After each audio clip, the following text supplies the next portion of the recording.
Assalamualaikum warahmatullahi wabarakatuh. Pak Sparta, kami dari kelompok 3. Di sini kami akan menjawab dan menjelaskan exercise 5.3 sampai dengan problem 5.6. Perkenalkan, sebelumnya nama saya Raffi Rahmat Kadafi dan dua orang teman saya yaitu Swastika Nabil dan Fadila Maulida. Di sini saya akan menjawab exercise 5.3. Nah, di sini soalnya classification of statement of financial position accounts assumes the master enterprises uses the following headings on the statement of financial position. Nah, di sini yang pertama itu ada investment atau investasi. Lalu yang kedua itu ada property, plant, and equipment. Yang C ada intangible assets atau aset tidak berwujud. Lalu yang D ada other asset atau aset lainnya. Yang E ada current asset atau aset lancar. Yang F ada non-current liabilities atau utang tidak lancar. Yang G ada current liabilities atau utang lancar. Yang H ada share capital atau modal saham. Yang I ada share premium atau surplus. Selanjutnya yang J ada return earnings, pendapatan. Lalu yang terakhir ada comprehensive income atau akumulasi penghasilan komprehensif lain. Nah, di sini instruksinya disuruh indicate by letter how each of the following usually should be classified. If an item should appear in a note to the financial statements, use the letter N to indicate this fact. If an item need not be reported at all on the statement of financial position, use the letter X. Yang pertama itu ada asuransi dibayar di muka, itu termasuk investment. Lalu yang kedua ada kepemilikan saham pada perusahaan asosiasi atau share owned in associate companies, itu termasuk yang B, yaitu property, plant, and equipment. Lalu yang ketiga ada pendapatan layanan yang masih harus diterima atau unearned service revenue, itu termasuk yang F atau utang tidak lancar. Lalu yang keempat ada advance to suppliers, termasuk A atau investment. Lalu yang kelima ada unearned revenue atau pendapatan diterima di muka, itu termasuk ke dalam utang tidak lancar. Lalu yang keenam ada share capital atau saham preferred, itu termasuk ke dalam modal saham. Selanjutnya ada share premium preference, termasuk ke dalam surplus modal. Lalu yang ketujuh ada share premium preference, dalam surplus modal. Yang kedelapan ada copyright, termasuk ke dalam yang D atau other assets, aset lainnya. Yang ke-9 petty cash fund atau kas kecil, termasuk ke dalam investment. Yang ke-10 ada sales tax payable atau utang pajak, termasuk ke dalam utang tidak lancar atau non-current liabilities. Lalu selanjutnya ada interest on notes receivable, termasuk ke dalam investment. Yang ke-12 ada 20-year bonds payable, termasuk utang tidak lancar atau non-current liabilities. Selanjutnya ada accounts receivable atau piutang, termasuk investment atau yang E current assets. 14 ada unrealized gain on not trading equity securities atau keuntungan yang belum direalisasikan, termasuk ke dalam yang C atau tidak berwujud. Selanjutnya ada interest on bonds payable atau bunga atas utang obligasi, termasuk ke dalam yang F atau yang tidak lancar, non-current. Lalu selanjutnya ada salaries that company budget shows will be paid to employees within the next year, termasuk ke dalam yang X atau itu need not be reported at on the statement financial position. Yang terakhir ada accumulated depreciation equipment, termasuk ke dalam utang tidak lancar atau non-current liabilities. Selanjutnya saya akan menjelaskan E58. Jadi di sini ada 3 soal dan di sini instruksinya itu kita disuruh untuk menentukan jumlah dari nominalnya dan dilaporkan sebagai kewajiban lancar atau sebagai kewajiban tidak lancar. Jadi yang pertama itu soalnya pada tanggal 15 Desember 2019, Pascal mengumumkan dividen tunai yang 50.000 sahamnya disimpan di Treasury.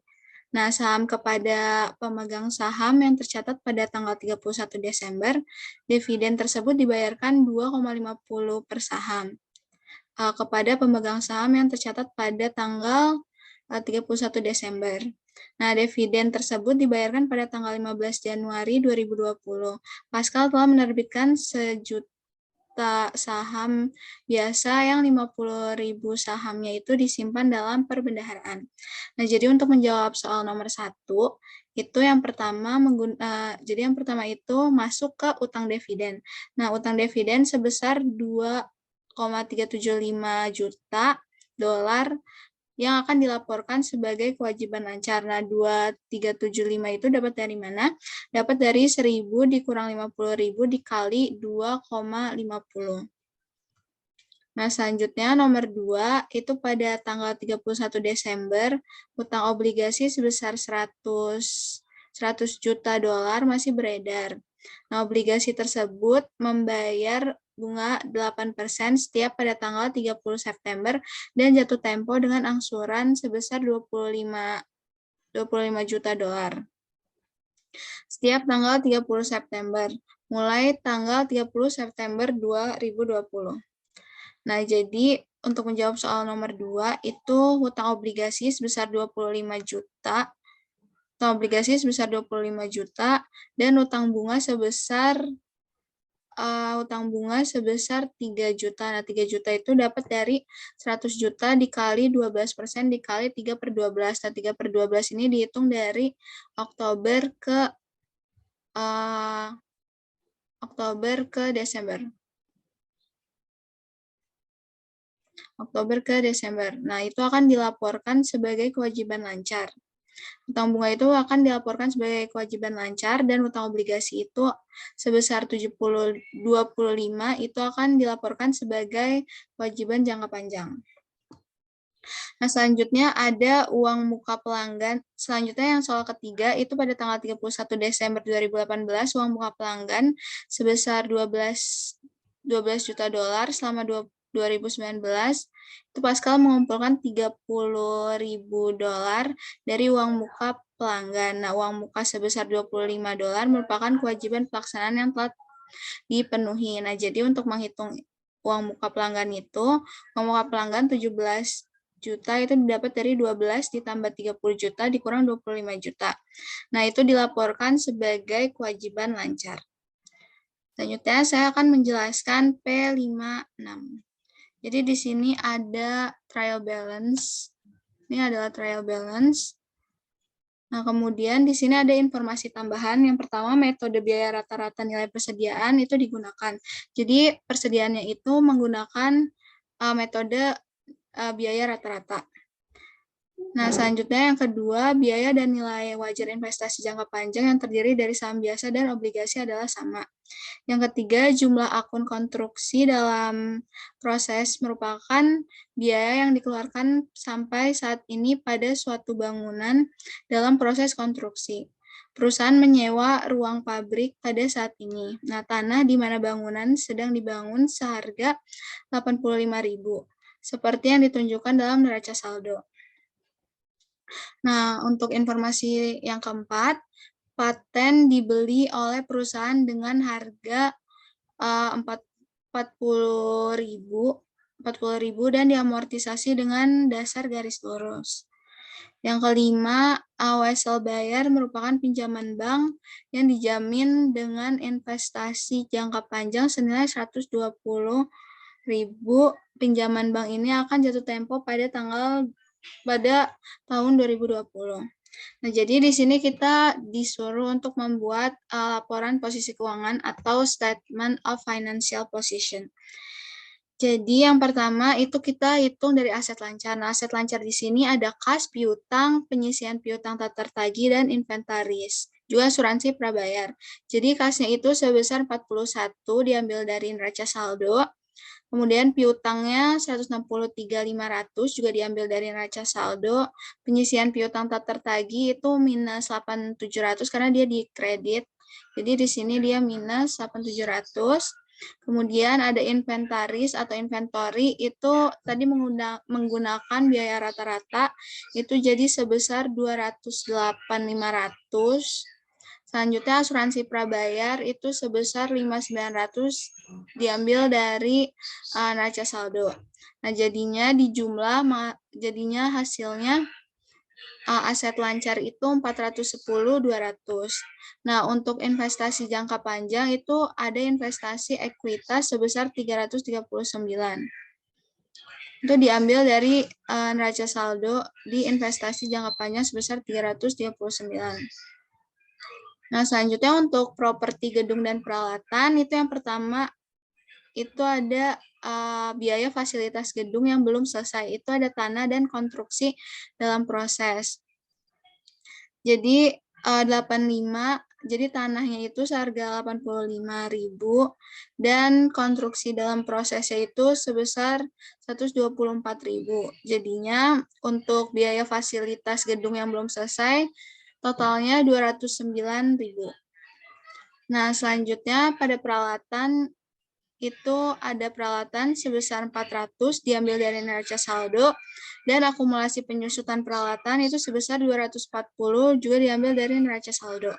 Jadinya untuk peralatan itu 160 dari 400 dikurang dengan 240. Nah, habis itu di total untuk properti gedung dan peralatannya jadinya 209 ditambah 160, 369.000. Selanjutnya untuk intangible asset itu ada paten sebesar 36.000 diambil dari neraca saldo juga. Nah, jadi untuk total aset itu dari total aset lancar 410.200, investasi jangka panjang sebesar 339.000 dan total properti gedung dan peralatan 369.000 dan juga ditambah dengan intangible asetnya 36.000. Jadinya untuk totalnya itu total asetnya itu 1.154.200. Nah, selanjutnya untuk kewajiban dan ekuitas pemegang saham. Jadi yang pertama ada kewajiban lancar sebesar kewajiban lancar itu terdiri dari wesel bayar, hutang dagang, dan kewajiban yang masih harus dibayar. Jadi yang pertama kewajiban lancar itu wesel bayar. Nah, itu dijamin dengan investasi sebesar 120.000. Nah, itu sebesar 94.000 diambil dari neraca saldo. Nah, utang dagang 148.000 diambil dari neraca saldo juga dan kewajiban yang masih harus dibayar itu 49.200 diambil dari neraca saldo juga. Nah, selanjutnya ada total kewajiban lancar. Nah, total kewajiban lancar 94, 148, dan 49.200 itu semua ditambah. Kemudian untuk long term liabilities atau kewajiban jangka panjang, itu jadi 8% hutang obligasi jatuh tempo 1 Januari 2030 sebesar 200 dan diskon hutang obligasi itu sebesar 20.000. Jadi 200 dikurang diskonnya itu jadinya 180.000 untuk total kewajibannya. Total kewajiban jangka panjang. Nah, untuk total kewajiban lancar ditambah total kewajiban jangka panjang itu sebesar 471.200 diambil dari 291.200 ditambah dengan 180.000. Nah, selanjutnya untuk ekuitas pemegang saham itu yang pertama ada saham biasa sebesar 500.000. Jadi itu 600 lembar saham dengan nilai nominal $1 diterbitkan dan beredar 500 lembar saham. Jadi yang beredar 500 lembar saham, jadi 500 dikali $1. Nah, selanjutnya itu disetor dengan modal melebihi par saham biasa itu sebesar 45.000 dan return earning itu 138.000. Jadi untuk total ekuitas sebesar 68.300 dari 500 ditambah 45 ditambah 138. Nah, jadi untuk total liabilities and stockholder equity itu total kewajiban yaitu 471.200 ditambah dengan 683 jadinya 154.200.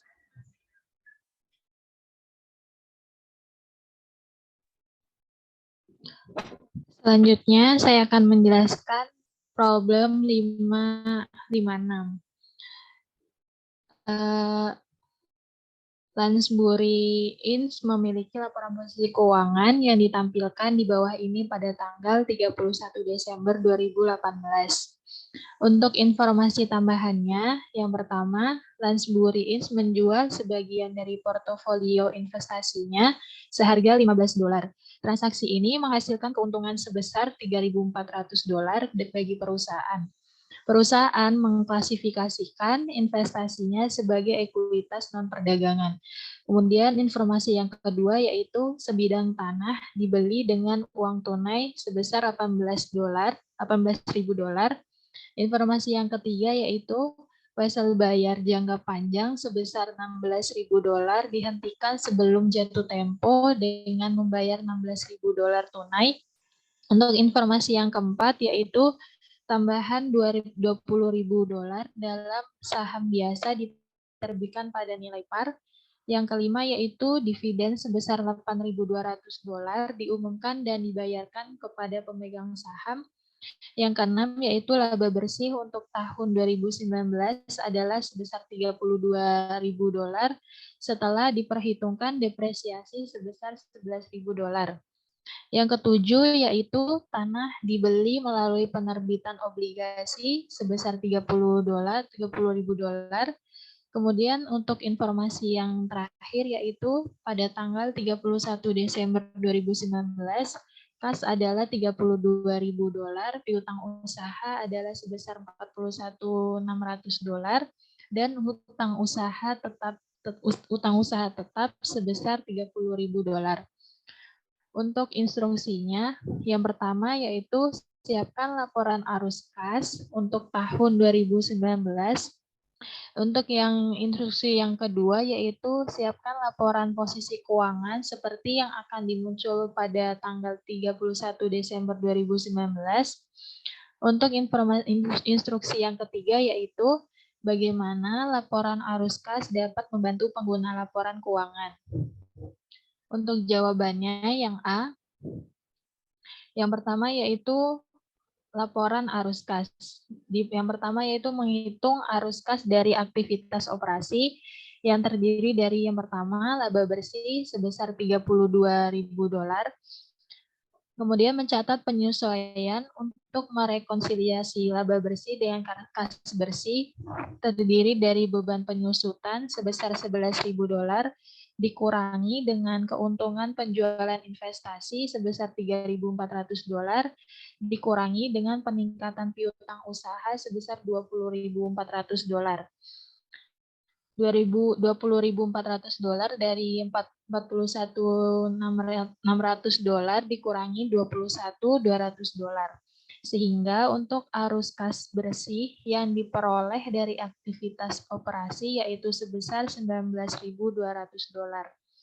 Kemudian mencatat arus kas dari aktivitas investasi yang terdiri dari penjualan investasi sebesar $15.000, kemudian dikurangi dengan pembelian tanah sebesar $18.000, sehingga untuk kas bersih yang diperoleh dari aktivitas investasi yaitu sebesar $3.000.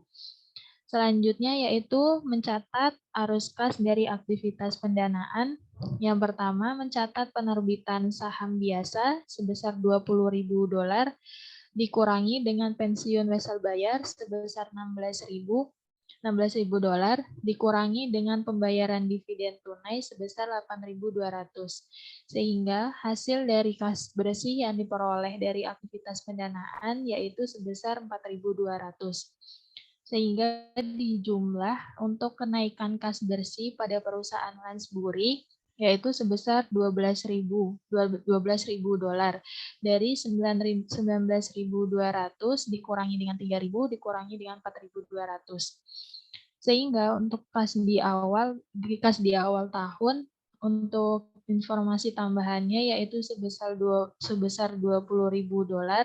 sehingga untuk kas di akhir tahun yaitu sebesar $32.000. Selanjutnya yaitu yang jawaban yang B. Laporan posisi keuangan terdiri dari yang pertama aset, di mana di situ kasnya sebesar $32.000, kas $32.000 yaitu dari kas akhir tahun di jawaban yang A. Kemudian mencatat piutang dagang sebesar 41.600. Kemudian mencatat investasi hutang 20.400 yaitu dari $32.000 dikurangi $15.000 dikurangi 3.400. Kemudian mencatat aset pabrik yaitu sebesar $70.000 dari $81.000 dikurangi dengan $11.000. Selanjutnya yaitu mencatat tanah sebesar $88.000 dari $40.000 ditambah $13.000 ditambah $35. Sehingga untuk total aset perusahaan Lansbury sebesar $252.000. Selanjutnya mencatat liabilitas dan ekuitas yang terdiri dari yang pertama yaitu utang usaha sebesar $30.000, mencatat wesel bayar jangka panjang sebesar $25.000, mencatat hutang obligasi sebesar $30.000, mencatat saham biasa sebesar $120.000, laba ditahan sebesar $47.000. Laba ditahan yaitu diperoleh dari $23.200 ditambah dengan $32.000 dikurang dengan $8.200.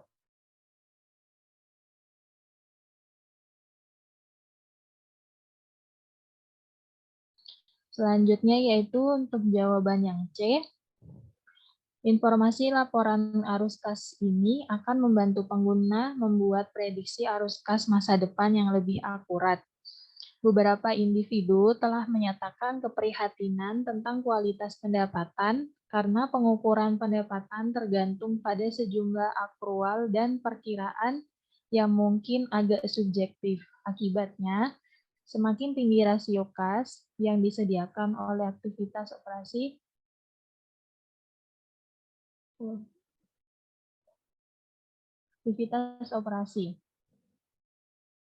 terhadap laba bersih, semakin nyaman pengguna dalam keandalan pendapatan. Dalam masalah ini, rasio kas yang disediakan oleh aktivitas operasi terhadap laba bersih adalah 60% dikali dengan 19.200 dikali dengan $32.200. Sekian presentasi soal jawaban dari kelompok kami. Kurang lebihnya mohon maaf. Wassalamualaikum warahmatullahi wabarakatuh.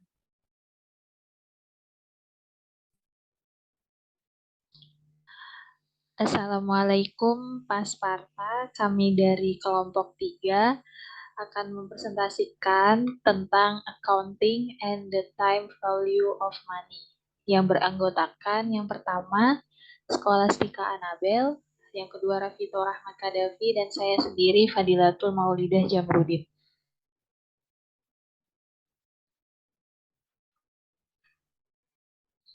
Untuk yang pertama yaitu penjelasan akuntansi dan nilai waktu dari uang. Konsep nilai waktu dari uang ini menyebutkan bahwa nilai uang saat ini lebih berharga dari sejumlah nilai uang yang sama di masa mendatang. Agar uang tidak tergerus nilainya seiring dengan berjalannya waktu, maka hal tersebut tidak terlepas dari yang namanya bunga.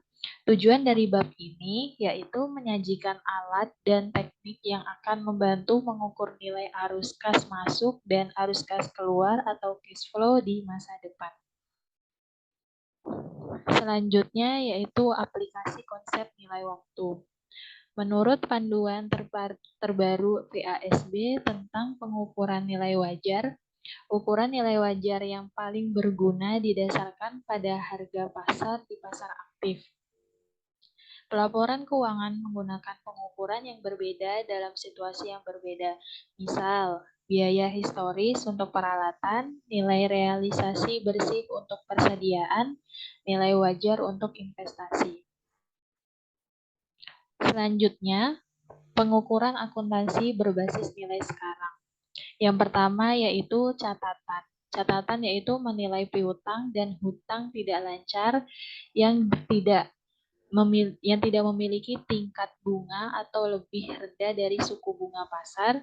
Kemudian pengukuran akuntansi berbasis nilai sekarang yang nomor 2 yaitu sewa, di mana menilai aset dan liabilitas yang akan dikapitalisasi dalam sewa jangka panjang dan mengukur jumlah pembayaran sewa dan amortisasi prasarana tahunan.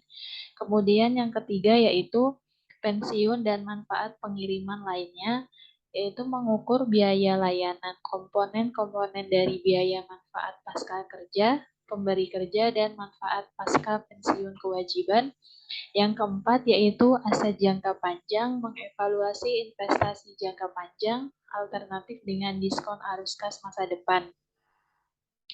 Di mana contohnya yaitu menentukan nilai aset yang diperoleh dengan pembayaran ditangguhkan kontrak yang mengukur penilaian nilai aset.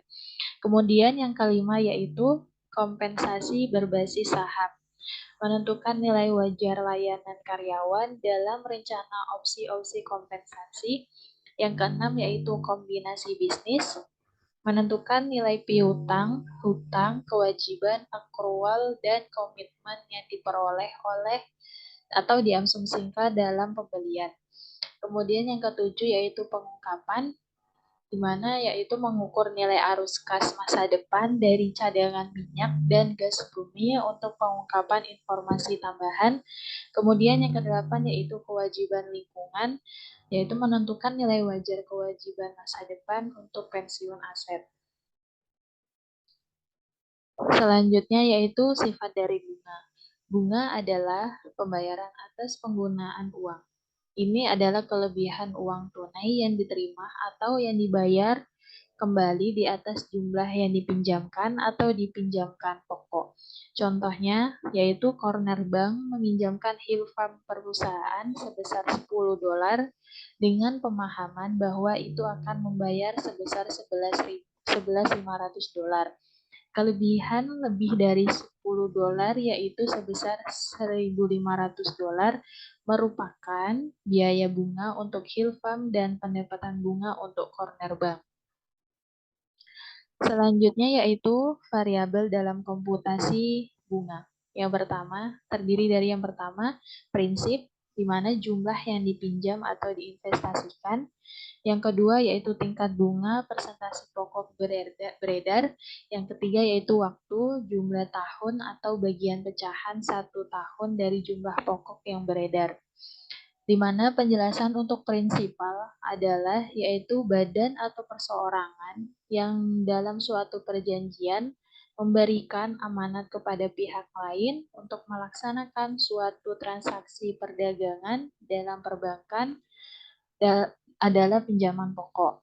Kemudian untuk tingkat suku bunga atau interest rate merupakan rasio pengembalian sejumlah investasi sebagai bentuk imbalan yang diberikan kepada investor.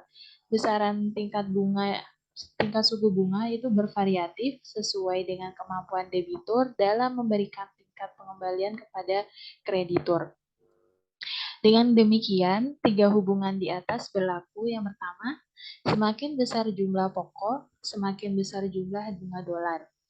Yang kedua yaitu semakin tinggi tingkat bunga, semakin besar pula jumlah bunga dolar. Yang ketiga yaitu semakin lama periode waktu, semakin besar jumlah bunga dolar. Selanjutnya yaitu bunga sederhana atau simple interest. Perusahaan menghitung bunga sederhana pada jumlah pokok saja. Maksudnya adalah pengembalian atau pertumbuhan pokok untuk satu periode waktu. Untuk persamaannya sebagai berikut, yaitu bunga sama dengan P dikali I dikali N, di mana P sama dengan pokok, I sama dengan tingkat bunga untuk satu periode, N sama dengan jumlah periode. Berikut untuk contoh simple interest. Contohnya yaitu Laurentasia meminjam uang di bank swasta.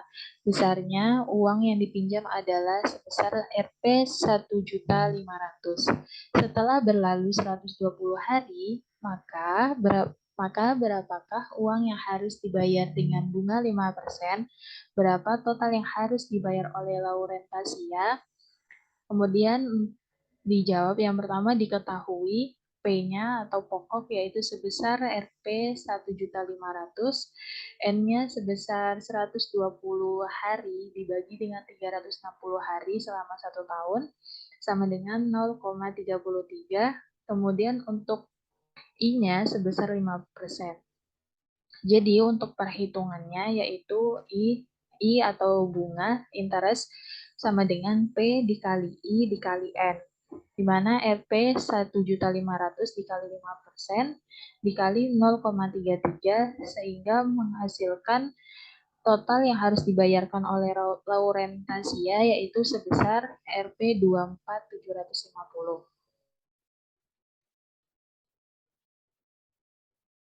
Selanjutnya yaitu penjelasan tentang bunga majemuk atau compound interest. Bunga majemuk adalah bunga yang akan diberikan berdasarkan modal awal dari akumulasi bunga pada periode-periode sebelumnya. Bunga majemuk memiliki banyak variasi dan selalu berubah atau tidak tetap di setiap periodenya. Untuk contohnya, Sinta meminjam uang di koperasi untuk membeli mobil sebesar 75 juta dengan bunga majemuk sebesar 3% selama 3 tahun. Sinta mendapatkan rincian pinjamannya yang harus dibayarkan di akhir tahun ketiga sebagai berikut. Kemudian untuk jawabannya, dari tabel sebelumnya terlihat bahwa besarnya bunga terus berubah setiap periodenya yang diperoleh dari mengalihkan suku bunga sebesar 3% dengan besarnya modal pada periode sebelumnya. Maka perhitungannya sebagai berikut. Untuk modal sebelumnya yaitu sebesar Rp 75 juta, bunga periode 1 yaitu 3% dikali 75 juta sebesar yaitu hasilnya 2.250. Untuk modal periode 1 yaitu dari modal sebelumnya sebesar 75 juta ditambah dengan bunga periode 1 sebesar 2.250 sehingga menghasilkan modal periode 1 sebesar 77.250. Kemudian untuk bunga periode 2, 3 itu perhitungannya 3% dikali dengan 77.250 juta sama dengan 2.317.500. Kemudian untuk menghitung modal periode kedua yaitu Rp 77.250 juta ditambah dengan bunga periode 2 sebesar 2.317.500 sama dengan 79.567.500 juta. Kemudian untuk perhitungan bunga periode ketiga yaitu 3% dikali dengan 79.567.500 juta sama dengan 2.387.25 juta. Untuk modal periode ketiga yaitu sebesar 79.560, ditambah dengan bunga periode 3 yaitu sebesar 2.387,025 juta, sehingga model periode ketiga yang harus dibayarkan oleh Sita yaitu sebesar 81.954.525 juta. Selanjutnya yaitu tentang tabel bunga dan penjelasannya. Yang pertama yaitu nilai masa depan, yaitu berisi jumlah yang akan diakumulasikan jadi satu jika disimpan sekarang pada tingkat yang ditentukan dan dibiarkan untuk sejumlah periode tertentu. Kemudian yang kedua yaitu nilai sekarang, berisi jumlah yang harus disetor sekarang pada tingkat bunga yang ditentukan sama dengan satu pada akhir jumlah periode yang ditentukan. Yang ketiga yaitu nilai masa depan dari anuitas biasa, berisi jumlah di mana sewa berkala 1 akan terakumulasi jika pembayaran sewa diinvestasikan pada akhir setiap periode pada tingkat bunga yang ditentukan untuk jumlah periode tertentu.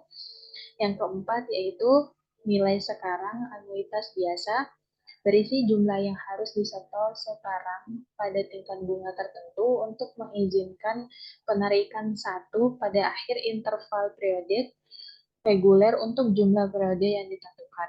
Kemudian yang kelima yaitu jumlah sekarang dari anuitas jatuh tempo, berisi jumlah itu harus disetor sekarang dengan tingkat bunga tertentu untuk mengizinkan penarikan satu pada mulai dari interval periode reguler untuk jumlah periode yang ditentukan. Berikut adalah tabel faktor bunga untuk nilai masa mendatang.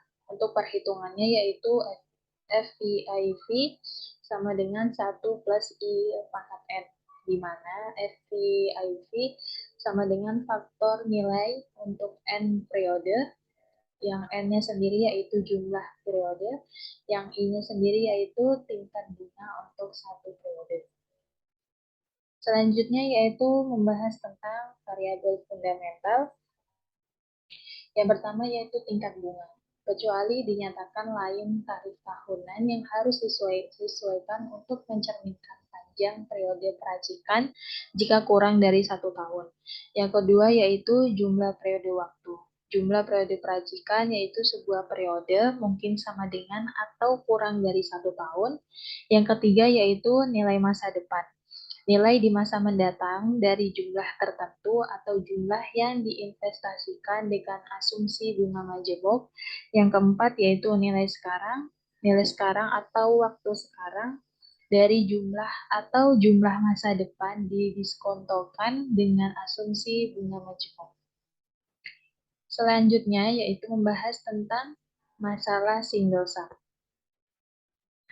Masalah single sum, banyak keputusan bisnis dan investasi melibatkan jumlah uang tunggal yang baik ada sekarang atau akan ada di masa depan. Masalah jumlah tunggal umumnya dikelompokkan menjadi 2 kategori berikut. Yang pertama yaitu menghitung nilai masa depan yang tidak diketahui dari jumlah uang tunggal yang diketahui berinvestasi sekarang untuk sejumlah periode tertentu pada tingkat bunga tertentu. Yang kedua yaitu menghitung nilai sekarang yang tidak diketahui dari jumlah uang yang diketahui dalam masa depan yang didiskontokan untuk sejumlah periode tertentu pada tingkat bunga tertentu.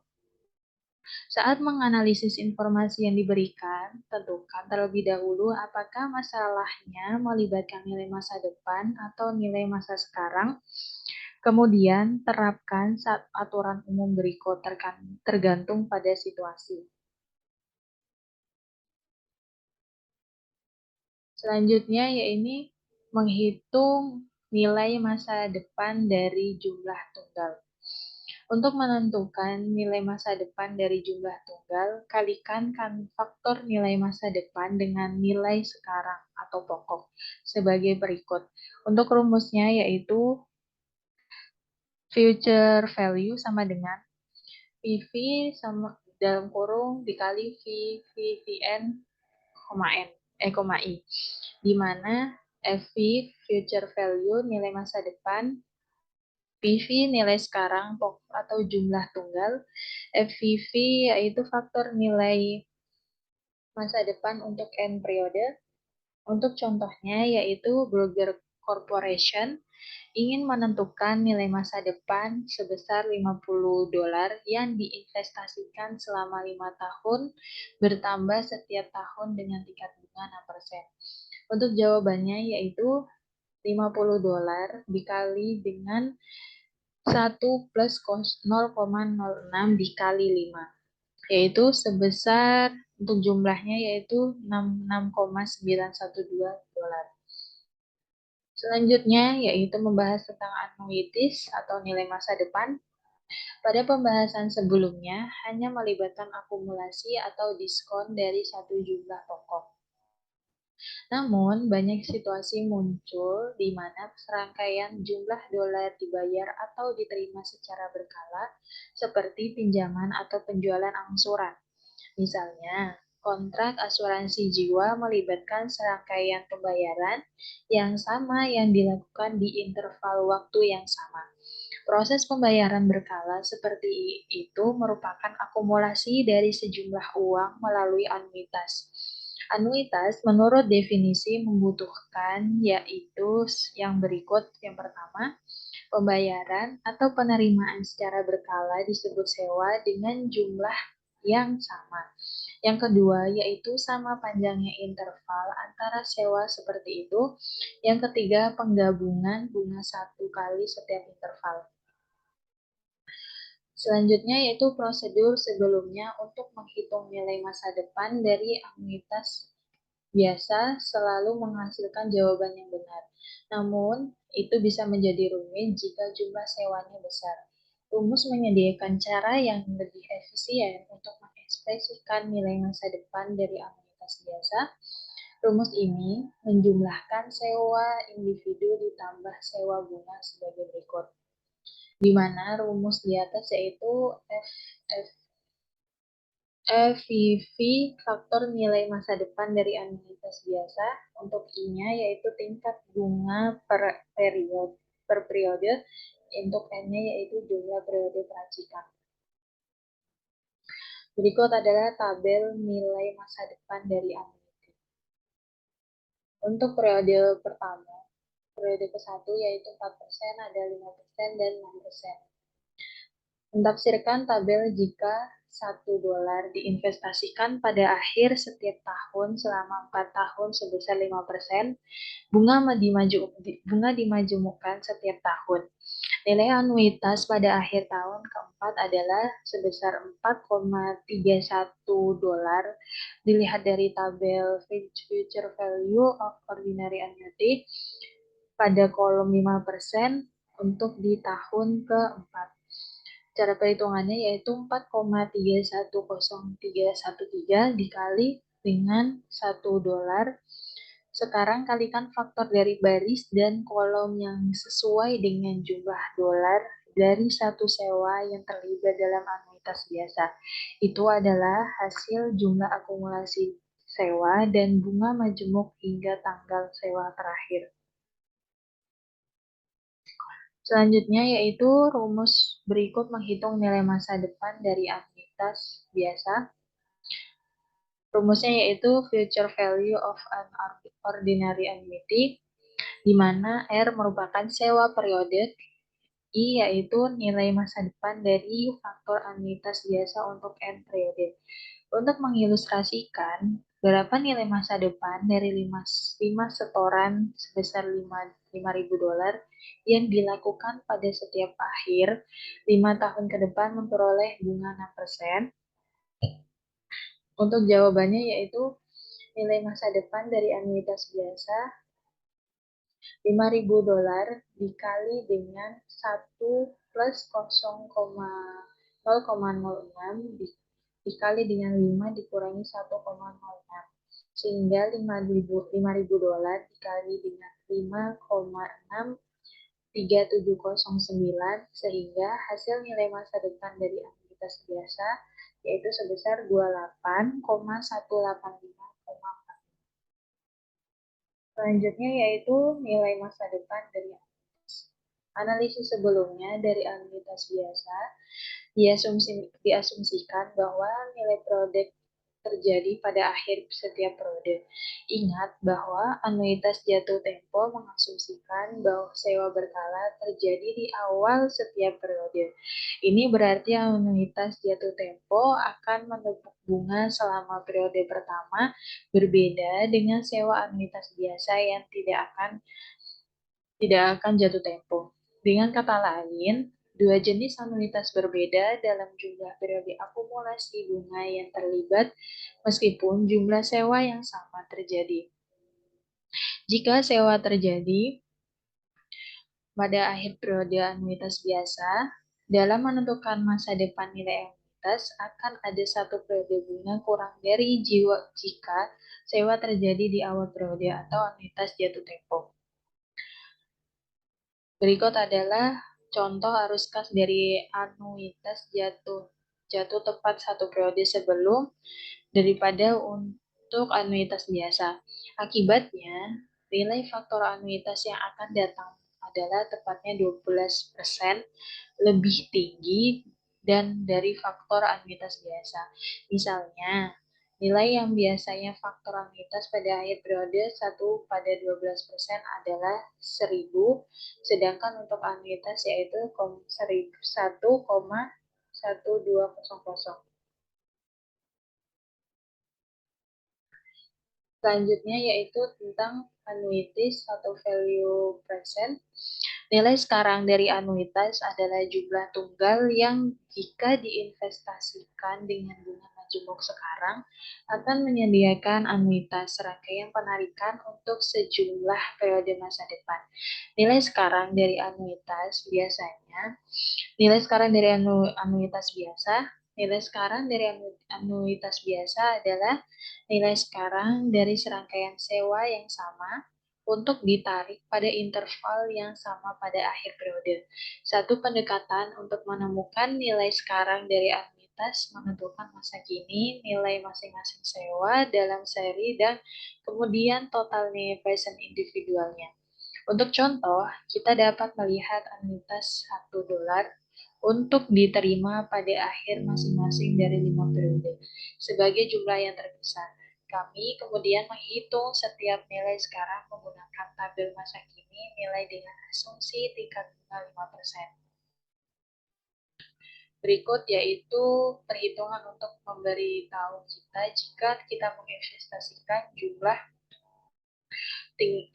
tunggal sebesar $4,33 hari ini dengan bunga 5% selama 5 periode. Kita akan dapat menarik $1 pada akhir setiap periode selama 5 periode. Oke, sekian presentasi dari saya. Selanjutnya akan dilanjutkan oleh teman saya.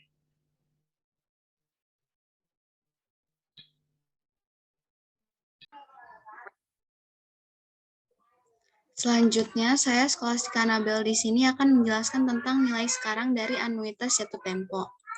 Nah, jadi pada nilai sekarang dari anuitas biasa itu, pembayaran terakhir didiskontokan kembali pada jumlah periode yang sama dari pembayaran tersebut.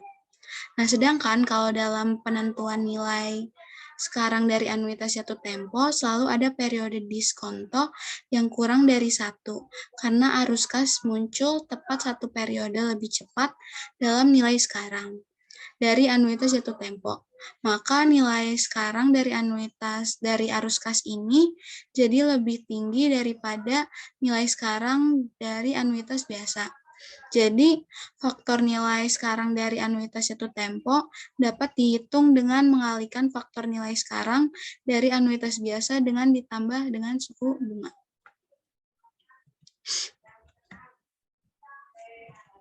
Nah, selanjutnya di sini ada perbandingan anuitas biasa dengan anuitas jatuh tempo. Nah, jadi dalam menentukan nilai sekarang dari anuitas jatuh tempo, itu selalu ada satu periode diskonto yang lebih sedikit, karena setiap arus kas datang tepat satu periode lebih cepat dari nilai sekarang dari anuitas jatuh tempo. Nah, nilai sekarang dari anuitas kas tepat sebesar 12%. Lebih tinggi dari nilai sekarang. dari anuitas biasa. Jadi untuk menemukan nilai sekarang dari faktor anuitas jatuh tempo itu dengan mengalihkan nilai sekarang dari faktor anuitas. Nah, faktor anuitas itu jadi rumusnya 1 ditambah tingkat bunga. Nah, untuk menentukan nilai sekarang dari faktor bunga jatuh tempo anuitas selama 5 periode dengan bunga 12%, jadi ambil nilai sekarang dari anuitas biasa selama 5 periode dengan bunga 12%, yaitu ada di tabel. Nah, tabelnya itu hasilnya itu 3,60478 dan kalikan dengan 1,12. Nah, 1,12 itu yang tadi saya bilang 1 ditambah dengan bunga. 1 ditambah dengan tingkat bunga, yaitu jadi 1,12. Nah, untuk mendapatkan nilai sekarang dari anuitas jatuh tempo, itu 4,03735 dikali dengan 3,60478 dikali dengan 1,12 atau 1,12. Nah, jadi untuk mencari anuitas jatuh tempo adalah present value anuitas jatuh tempo dikalikan dengan present value anuitas biasa yang telah dikali dengan 1 ditambah bunga. Nah, selanjutnya itu ada contoh soal. Nah, di sini PT Surya Communication itu menyewa satelit komunikasi selama 4 tahun dengan pembayaran sewa tahunan sebesar 4,8 juta yang dilakukan setiap awal tahun. Jika tingkat bunga tahunan yang relevan adalah 5%, berapa nilai sekarang dari kewajiban sewa? Nah, jadi nilai sekarang dari anuitas biasa 1 untuk 4 periode pada 5% itu sebesar 3,54595. Nah, nominal ini didapat dari tabel. Nah, tabel di sebelah kiri saya yaitu tabel 6,4 itu cara nyarinya itu 4 periode pada tingkat bunga 5%. Jadi kita cari di periodenya itu di 4 dan 5% di tingkat bunganya itu 5%, yaitu menghasilkan 354,595. Nah, kemudian faktornya seperti yang dijelaskan tadi, itu 1 ditambah interest, 1 ditambah bunganya, tingkat suku bunganya. Jadi 1 ditambah 5%, 5% itu kalau didesimalin jadi 0,5. Jadi 1 ditambah 0,5 jadi 1,05. Nah, jadi kalau misalnya mau menghitung nilai sekarang jatuh tempo itu dengan dihitung dengan mengalihkan faktor nilai sekarang dari anuitas biasa dikali dengan faktor ini. Kemudian dikali menghasilkan 372325. Nah, ini untuk nilai sekarang dari anuitas jatuh tempo ini bisa dilihat juga dari tabel. Tabelnya sama kayak tadi, tapi yang di sebelah kanan saya, yang 6.5. Itu sama cara nyarinya untuk 4 periode dan tingkat bunga 5%, yaitu 372325. Sama aja. Kemudian setoran berkalanya itu sebesar 4.800.000 itu diambil dari pembayaran sewa tahunan sebesar 4,8 juta. Sehingga dikalikan 372325 dikali dengan 4.800.000 sehingga menghasilkan nilai sekarang dari pembayaran sebesar 17.871.588. Nah, selanjutnya ada nilai sekarang dari masalah anuitas. Nah, jadi contoh masalah nilai sekarang dari anuitas itu terdapat 3 contoh. Yang pertama ada nilai sekarang, tingkat bunga, dan jumlah setiap sewa. Nah, jadi yang pertama kita akan membahas nilai sekarang dari masalah anuitas. Nah, yang pertama itu ada contoh soalnya, Kayla memenangkan 2 juta dalam lotre. Dia akan dibayar sebesar 100.000 pada awal setiap tahun selama 20 tahun ke depan. Berapa banyak yang sebenarnya dia akan menangkan? Asumsikan tingkat bunga yang sesuai sebesar 8%. Nah, jadi di sini tanda terimanya, jadi kan dia akan dibayar 100.000, jadi 100.000 dikali dengan 10,603,60 ini didapat dari dia kan akan dibayar selama 20 tahun dengan bunga 8%. Jadi kita cari periodenya selama 20 tahun dan bunganya 8%, sehingga menghasilkan 10,603,60. Nah, jadi tinggal dikali sehingga mendapatkan 1,060,360. Nah, jadi banyak yang Kayla akan menangkan itu sebesar 1.060.360 dolar. Nah, selanjutnya ada perhitungan suku bunga. Nah, jadi di sini ada contoh soalnya. Asumsikan kita menerima laporan dari Mastercard dengan saldo terutang sebesar 528,77. Kita dapat melunasi dalam 12 bulan pembayaran bulanan yang sama masing-masing sebesar 50 euro. Dengan pembayaran pertama jatuh tempo pada bulan dari sekarang, berapa tingkat bunga yang akan kita bayarkan? Jadi untuk menghitung ini menggunakan nilai sekarang dari anuitas biasa. Nah, itu rumusnya R atau sewa periodik dikali dengan present value ordinary annuity itu periode, bunga, tingkat bunganya. Jadi di sini nilai sekarang dari anuitas biasa itu sebesar 528,77. Sedangkan untuk sewa periodiknya itu sebesar 50 itu didapat dari pembayaran bulanan. Jadi pembayaran bulanannya itu sebesar 50. Kemudian kita di sini mencari bunga yang akan kita bayar. Jadi berapa tingkat bunga yang akan kita bayar. Nah, kemudian di sini untuk 12 bulan. Jadi di sini 12 dan interestnya kita belum tahu kan berapa atau bunganya belum kita tahu. Jadi kita masukin aja 52877 dibagi 50 sama dengan 10,57540. Nah, 10,57540 ini dengan periode 12 kita cari di tabel. Jadi yang hasilnya 10,575 yang mendekati kan, yang mendekati 10,57534 dengan periode 12 bulan itu ada di tingkat suku bunga 2%. Nah, begitu cara mencarinya. Jadi, tingkat bunga yang akan kita bayar itu sebesar 2%. Selanjutnya ada perhitungan sewa berkala. Nah, di sini ada contoh soalnya. Itu Bagas dan Maria telah menabung 36.000 untuk membiayai pendidikan perguruan tinggi putri mereka. Nah, mereka menyimpan uang itu di Bank IBS, di mana uang itu menghasilkan bunga 2% yang dimajemukkan setiap setengah tahun. Berapa jumlah yang sama yang dapat ditarik putri mereka pada setiap akhir 8 bulan selama 4 tahun kuliahnya, tanpa menghabiskan dana tersebut. Nah, jadi ini kita menggunakan sama kayak tadi, kita masih menggunakan nilai sekarang dari anuitas biasa, yaitu sama tadi kayak sama rumusnya. Jadi anuitas biasanya itu, nilai sekarang pada anuitas biasa itu 36.000 itu karena telah menabung 36.000 dolar.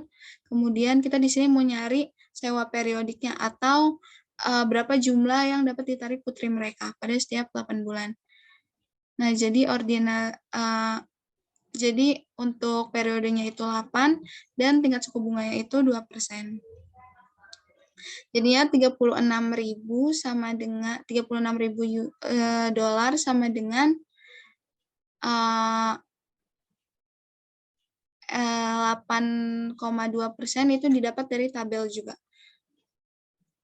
Jadi untuk 8 periode sebesar tingkat bunganya itu 2%. 732.548. 732.548.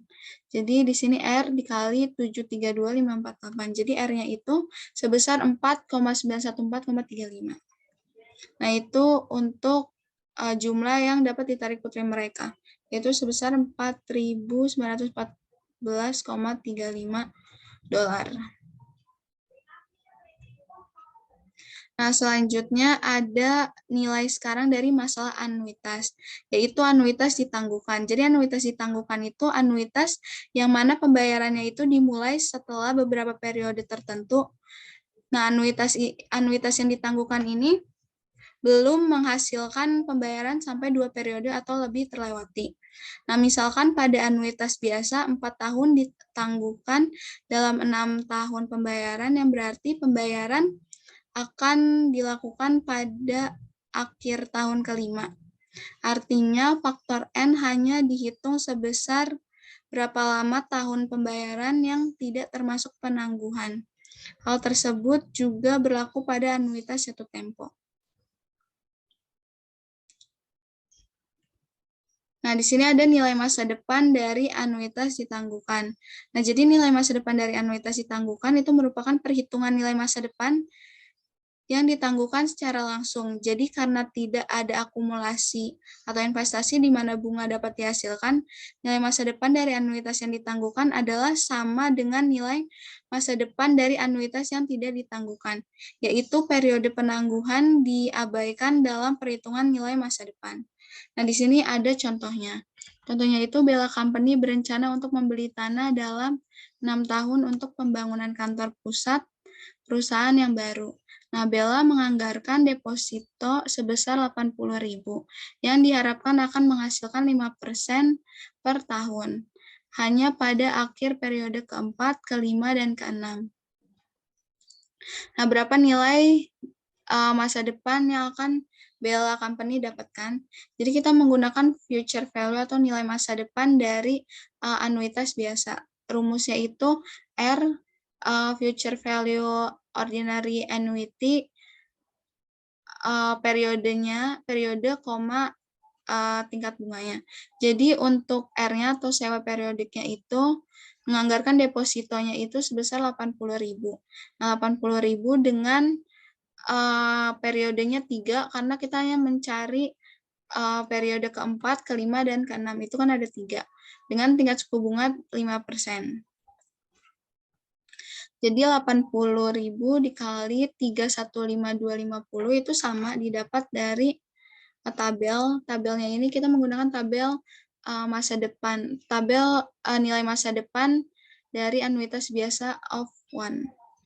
Jadi tadi kan 3 periodenya itu kita mau cari 3 periode dengan tingkat bunga 5%. Nah, jadi 315.250. Kemudian dikali sehingga menghasilkan 252.200. Jadi nilai masa depan yang akan diambil oleh oleh Bella Company itu sebesar 252.200 dolar. Nah, selanjutnya di sini ada nilai sekarang dari anuitas yang ditangguhkan. Jadi dalam menghitung nilai sekarang dari anuitas yang ditangguhkan, bunga yang terakumulasi atas investasi awal selama periode penangguhan harus diakui untuk menghitung nilai sekarang dari anuitas yang ditangguhkan. Perhitungan nilai sekarang dari anuitas bisa sebesar 1, seolah-olah pembayaran tersebut telah terjadi selama keseluruhan periode. Dan kemudian mengurangkan nilai sekarang dari pembayaran yang belum diterima selama periode penangguhan. Selanjutnya dihitung nilai sekarang dari pembayaran yang benar-benar diterima setelah periode penangguhan. Nah, di sini ada contoh soalnya. Alexander itu telah mengembangkan perangkat lunak tutorial hak cipta untuk siswa dalam akuntansi tingkat lanjut. Nah, dia setuju untuk menjual hak cipta kepada kampus mikrosistem untuk 6 pembayaran tahunan masing-masing sebesar 5.000. Pembayaran akan selama 4 tahun. Pembayaran selama 4 tahun diberikan tingkat bunga tahunan sebesar 8%. Nah, berapa nilai sekarang dari 6 pembayaran tersebut? Jadi di sini bisa menggunakan 2 cara. Jadi kita ke cara yang pertama terlebih dahulu. Jadi cara yang pertama kita ketahui dulu sewa setiap periode. Sewa setiap periode itu sebesar 5.000. 5.000 didapat dari nih. Dia setuju menjual. Nah, jadi menjualnya itu sebesar 5.000. Nah, nilai sekarang dari anuitas biasa 1 untuk 10 periode. Nah, 10 periode ini didapat dari jumlah sewa ditambah jumlah yang akan ditangguhkan. Jadi jumlah sewanya itu kan 6. Nah, yang akan ditangguhkan itu sebesar 4 tahun. Nah, jadi 6 tambah 4 tahun itu sama dengan 10. Nah, jadi nilai sekarang dari anuitas biasa untuk total periode 10 periode sebesar 8% itu 671.008. Itu sama kayak tadi caranya, jadi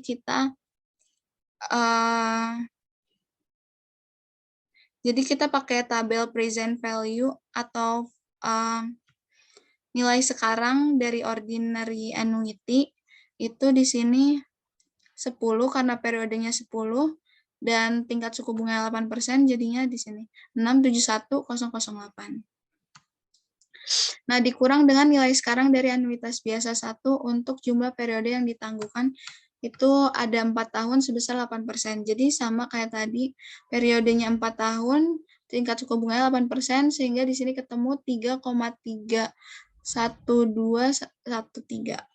Nah, kemudian dikurang 671.008 dikurang dengan 331.213 dikurang menghasilkan 3,39795. Kemudian 3,39795 ini dikali dengan 5.000 sehingga menghasilkan 16.989,75. Itu untuk nilai sekarang dari 6 sewa $5.000 ditangguhkan 4 periode. Nah, cara kedua itu bisa menggunakan nilai sekarang dari anuitas biasa. Jadi kita cari dulu nilai sekarang dari anuitas biasa. Itu rumusnya kayak tadi. Jadi 5.000 untuk sewanya. Kemudian kita cari untuk jumlah sewanya itu 6 untuk 6 pembayaran untuk 6 tahun. Dan tingkat suku bunganya itu 8%. Jadi 5.000 dikali 46288. Nah, ini menggunakan tabel nilai sekarang dari anuitas biasa. Nah ini tabel nilai sekarang dari anuitas biasa. Periodenya 6 periodenya itu 6 dengan tingkat suku bunga 8%, sehingga menghasilkan 4,62288.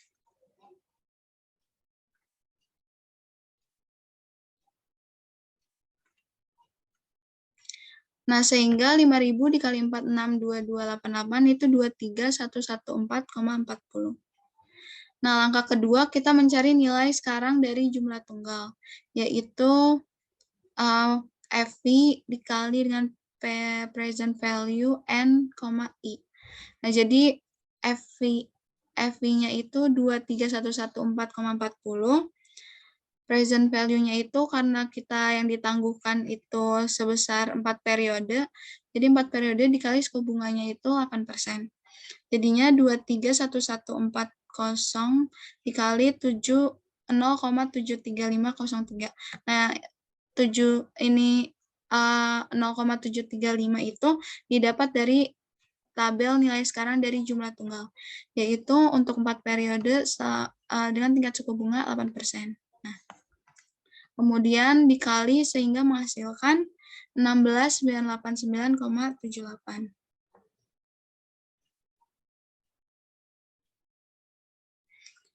Selanjutnya, penilaian obligasi jangka panjang. Obligasi jangka panjang menghasilkan 2 arus kas, yaitu pembayaran bunga periodik atau berkala selama umur obligasi dan nilai pokok yang dibayarkan pada saat jatuh tempo. Pada tanggal penerbitan obligasi, pembeli obligasi menentukan nilai sekarang dari kedua arus kas tersebut dengan menggunakan suku bunga pasar. Pembayaran bunga periodik merupakan suatu anuitas dan pokoknya merupakan jumlah tunggal. Sedangkan nilai pasar berjalan obligasi adalah gabungan antara nilai sekarang dan nilai dari anuitas bunga dan jumlah pokok. Nah, di sini ada contoh soal dari obligasi jangka panjang. Jadi Wong Inch itu menerbitkan 2 juta obligasi dengan tingkat suku bunga 7%, yang jatuh temponya dalam 10 tahun, dengan bunga yang akan dibayar pada akhir tahun. Nah, tingkat bunga pasar saat ini untuk obligasi dengan risiko serupa adalah 8%.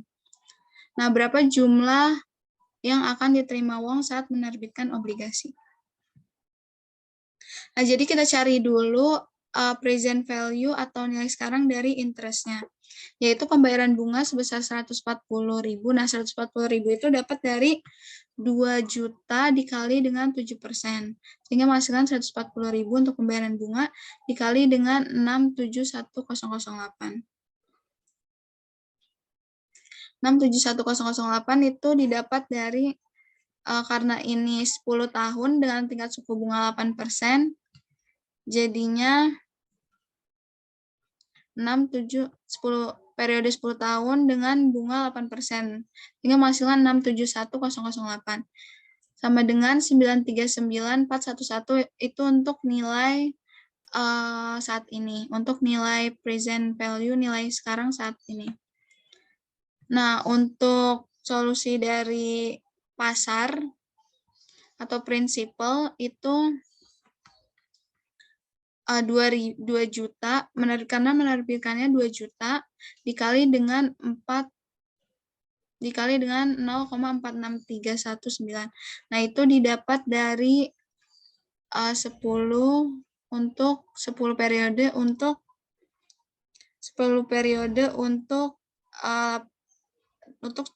tingkat suku bunga 8%. Nah, ini menggunakan tabel present value of a single sum atau jumlah tunggal.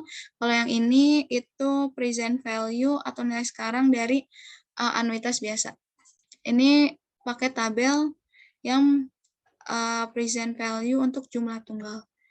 Nah, kemudian dikali sehingga menghasilkan 926.380. Nah, selanjutnya di sini tinggal ditambah aja. Jadi nilai sekarang bunganya itu 939.411 ditambah dengan nilai sekarang dari prinsipalnya itu 926.380.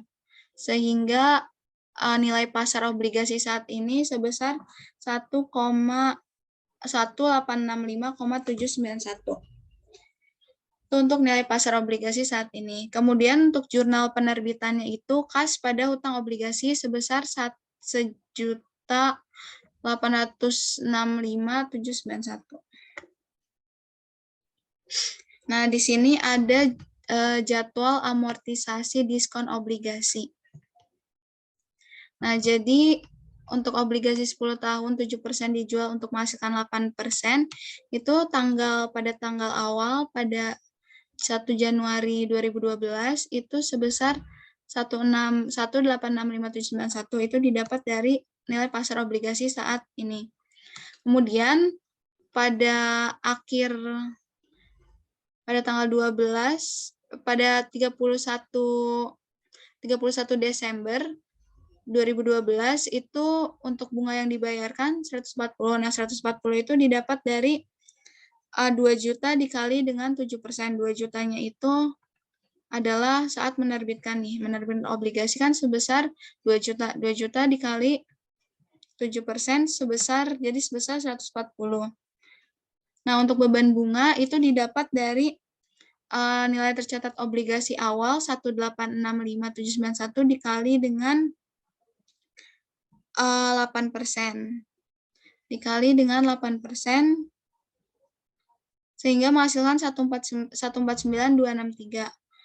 Nah, untuk amortisasi diskon obligasi itu didapat dari beban bunga dikurang dengan bunga yang dibayarkan. Jadi 149.263 dikurang 140 sama dengan 9.263.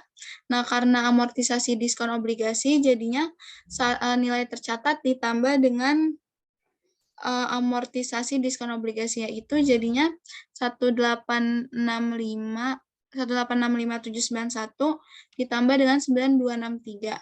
Jadinya menghasilkan nilai tercatat obligasi pada 31 Desember 2012 yaitu sebesar 1.875.054. Nah, seterusnya seperti itu sampai menghasilkan ke nominal awal penerbitan yaitu 2 juta. Sekian penjelasan dari saya, kurang lebihnya mohon maaf. Selanjutnya akan dijelaskan oleh teman saya.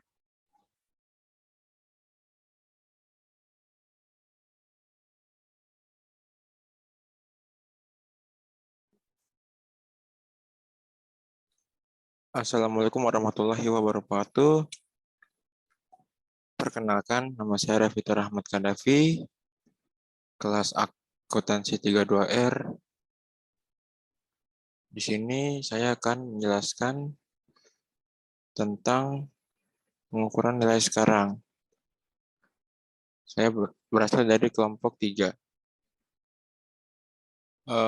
Prodi akuntansi manajemen yang diajar oleh Pak Sparta.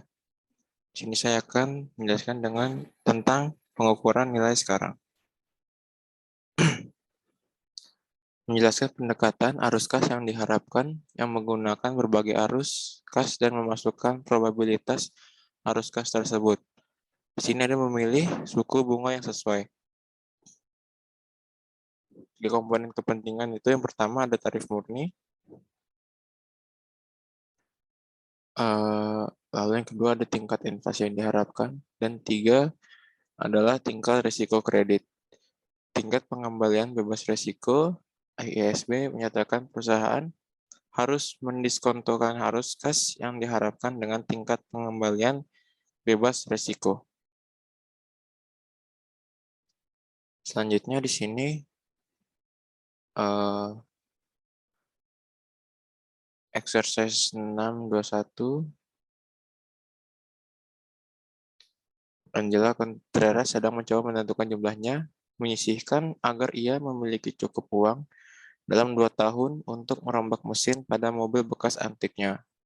Meskipun ada beberapa ketidakpastian tentang biaya perbaikan mesin dalam 2 tahun, dengan melakukan beberapa penelitian online, Angela telah mengembangkan perkiraan berikut. Di sini ada engine overhaul, estimate cash outflow, dan probability assessment. Nah, di sini engine overhaul estimate cash outflow-nya yang pertama 200% dengan probability assessment sebesar 10%. Lalu di bawahnya $450, probability assessment-nya 30%, $600, probability assessment-nya 50%, dan $750 dengan probability assessment 10%. Selanjutnya, berapa yang harus didepositkan Angela Contreras hari ini ke dalam akun yang menghasilkan 6% dimajemukan setiap tahun, sehingga dia akan memiliki cukup uang dalam 2 tahun untuk membayar perbaikan. Nah, di sini estimate cash outflow dikali probability-nya yang tadi sama dengan expect cash flow-nya. Nah, di sini kan tadi yang pertama itu $200 dikali 10% itu menghasilkan $20 untuk expected cash flow-nya. Lalu yang kedua, 450 dikali 30%, 135.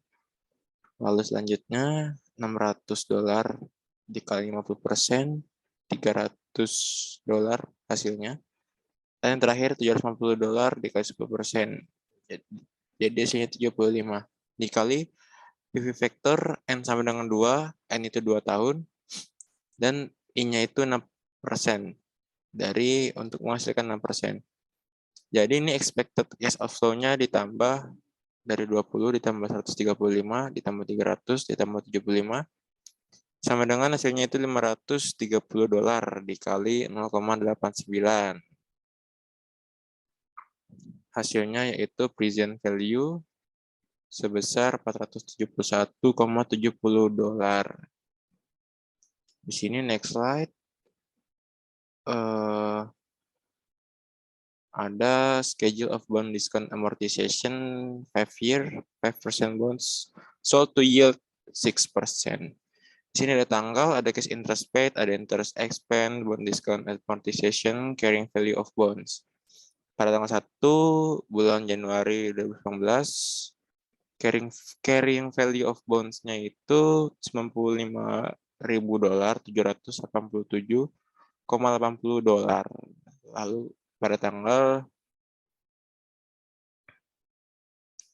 12/31/2019, cash interest paid-nya $5.000 dan interest expense-nya $5.747,27. Dan ada bond discount amortization sebesar $747,27 dan carrying value of bonds-nya $96,535. Nah, di sini carrying value of bonds-nya bakalan terus naik. Nah, jadi 5.000 itu dapat dari 100.000 dikali 5%. Hasilnya itu $5.000. Lalu yang B dapatnya dari mana? Itu 95 yang atas. Yang pertama, carrying value of bonds dikali dengan 6%. Hasilnya itu $5.747,27. Lalu yang C itu 5.747 dikali 5.747,27 dikurang 5.000 dari cash interest paid, hasilnya itu $747,27. Lalu yang D, carrying value of bonds-nya 96.535 itu dapatnya dari 95.787, carrying value of bonds yang pertama ditambah $747,27. Jadi selisihnya itu $0,22. Begitu seterusnya. Oh iya, di sini cash interest paid-nya tidak bakal berubah ya. Next slide, ada present value measurement di masa lalu. Sebagian besar perhitungan akuntansi nilai sekarang mengandalkan yang paling mungkin jumlah arus kas. Menjelaskan secara rinci pendekatan perbedaan yang diharapkan pendekatan arus kas. Ini menggunakan berbagai arus kas dan menggabungkan probabilitas arus kas tersebut untuk memberikan pengukuran yang lebih relevan atas nilai. Nah, jadi untuk mengilustrasikan model arus kas yang diharapkan, diasumsikan bahwa ada probabilitas 30% bahwa arus kas masa depan akan menjadi $100. Probabilitasnya yaitu 50% bahwa mereka akan menjadi $200 dan 20% probabilitas lalu akan menjadi $300. Dalam hal ini, arus kas yang diharapkan adalah $190. Jadi $100 dikali 0,3 ditambah 200 dikali 0,5 ditambah juga $300 dikali 0,2. Nah, baru nanti hasilnya itu ditambahin semua. Pendekatan nilai sekarang tradisional akan menggunakan perkiraan yang paling mungkin yaitu $200. Namun, perkiraan itu gagal untuk mempertimbangkan probabilitas yang berbeda dari kemungkinan arus kas. Selanjutnya di sini ada choosing an appropriate rate. Setelah menentukan arus kas yang diharapkan, perusahaan kemudian harus menggunakan bunga yang tepat. Tingkat diskon arus kas, tingkat bunga yang digunakan untuk tujuan ini memiliki 3 komponen. Nah, 3 komponen kepentingan itu yang pertama ada suku bunga murni dari 2% sampai 4%. Jumlah yang akan dikenakan memberi pinjaman jika ada tidak ada kemungkinan gagal bayar dan tidak ada ekspektasi inflasi. Yang kedua ada tingkat inflasi yang diharapkan dari bunga 0% sampai 7. Pemberi pinjaman menyadari bahwa dalam suatu ekonomi inflasi, mereka dibayar kembali dengan dolar yang kurang berharga. Sebagai akibatnya, mereka meningkatkan tingkat bunga mereka untuk mengkompensasi kerugian ini di daya beli. Ketika ekspektasi inflasi tinggi, suku bunga akan tinggi. Lalu yang ketiga atau yang terakhir ada tingkat bunga risiko kredit dari 0% sampai 5%. Pemerintah memiliki sedikit atau tidak sama sekali risiko kredit, yaitu risiko non-pembayaran. Ketika menerbitkan obligasi, bisnis perusahaan bagaimanapun tergantung pada stabilitas keuangan, profitabilitas, dan likuiditas. Dapat memiliki risiko kredit yang rendah atau tinggi. Next slide, di sini ada contoh arus kas yang diharapkan. Sebagai ilustrasi, diasumsikan bahwa gerai peralatan Juno menawarkan garansi 2 tahun untuk semua produk yang dijual. Pada tahun 2019, Junos Appliance menjual $250.000 untuk jenis pakaian tertentu, pengering. Peralatan Juno mengadakan perjanjian dengan memperbaikan Lorenzo untuk menyediakan semua layanan garansi pada pengering yang dijual pada tahun 2019 untuk menentukan biaya garansi untuk catatan pada tahun 2019 dan jumlah kewajiban garansi untuk dicatat pada tanggal 31 Desember tahun 2019. Laporan posisi keuangan Junos Appliance harus mengukur nilai wajar dari persetujuan karena tidak ada pasar yang siap untuk kontrak garansi ini. Jurnus peralatan menggunakan teknik arus kas yang diharapkan untuk menilai kewajiban garansi berdasarkan pengalaman garansi sebelumnya. Jurnus appliance memperkirakan uang tunai yang diharapkan arus keluar yang terkait dengan pengering yang dijual pada 2019. Nah, di sini ada cash flow estimate dikali probability assessment menciptakan expected cash flow pada tahun 2019. Cash flow estimate yang pertama yaitu 3.800 dikali dengan probability-nya 20% akan menghasilkan expected cash flow sebesar 760.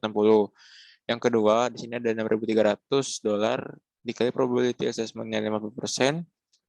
Hasilnya yaitu $3.150. Dan yang ketiga, 7.500 dikali 30% probability assessment, yaitu 2.250. Di total, ditambahin dari atas sampai bawah, expected cash flow-nya menghasilkan $6.160. Lalu pada tahun 2020,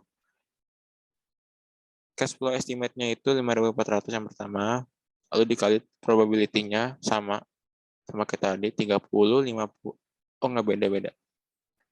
Dikali 30%, hasilnya itu ya 1.620. Lalu yang kedua, $7.200 dikali 50%, hasilnya $3.600. Yang terakhir, $8.400 dikali 20% probability, sama dengan 1.680. Nah, di sini di total menjadi $6.900. Baik, mungkin cukup dari saya. Kurang lebihnya mohon maaf.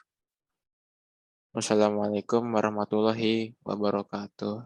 Terima kasih.